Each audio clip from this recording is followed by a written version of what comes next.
How did British and Canadian soldiers face German armor during the Normandy campaign in the summer of 1944?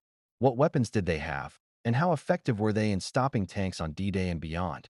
The most well-known, and often the most criticized, infantry anti-tank weapon was the PIAT, the Projector Infantry Anti-Tank. It launched a 2.5-pound shaped charge that could, and did, destroy German tanks. For example, soldiers from the 5th Battalion of the Duke of Cornwall's Light Infantry stalked and disabled several Panther tanks near Shu in June of that year. Although the PIT had limitations, it was difficult to reload and awkward to handle. British units in Normandy quickly adapted it. They began using it like a mortar against enemy positions, with surprisingly destructive results. Unlike the American bazooka, the PIT remained the standard infantry anti-tank weapon of the 21st Army Group. One major advantage of the PIT was its portability. Airborne forces could carry it, giving them a crucial anti-tank option during the early hours of the invasion. This unexpected resistance took the 21st Panzer Division by surprise on D-Day and made them cautious in their advance, allowing British glider troops to mount a serious defense. At the battalion level, each support company included an anti-tank platoon armed with 6 QF 6-pounder guns. These towed weapons, manned by infantry gun crews, were capable of dealing with German tanks up to and including the Panzer IV. When loaded with newly developed armor-piercing rounds, even heavier tanks could be disabled. What made the QF 6-pounder even more valuable was its ability to be carried in a glider along with a modified jeep. This meant that airborne units entered combat on D-Day with the same firepower as regular infantry battalions. That firepower proved essential in holding bridgeheads in Normandy during June.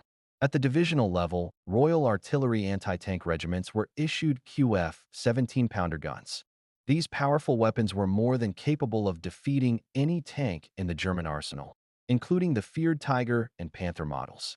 In certain divisions, including armored units, the anti-tank regiments also fielded self-propelled tank destroyers such as the M10. These machines mounted high-powered guns on tank chassis. The British 3rd Infantry Division employed them on D-Day to counter German tanks from the 21st Panzer Division. When tanks alone could not stop the German armor, British and Canadian troops could also call for air support. Fighter bombers like the Typhoon carried powerful rockets. Though not always accurate, their psychological impact was massive. German troops feared the so-called Jabos deeply. Artillery played a vital role too. Concentrated barrages, especially naval gunfire from offshore ships, shattered German formations.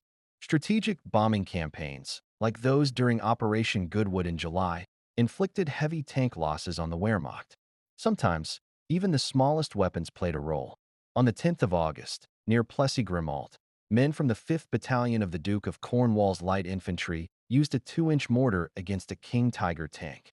The round struck a nearby ammunition wagon, setting it off and forcing the tank crew to abandon their vehicle. The Normandy campaign proved that by the summer of 1944, the 21st Army Group had developed and refined its ability to face and defeat German armored units.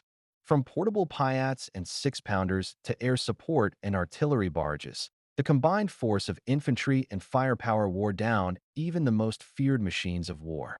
Though the dread of Tiger tanks never fully disappeared, Allied anti-tank tactics had come of age.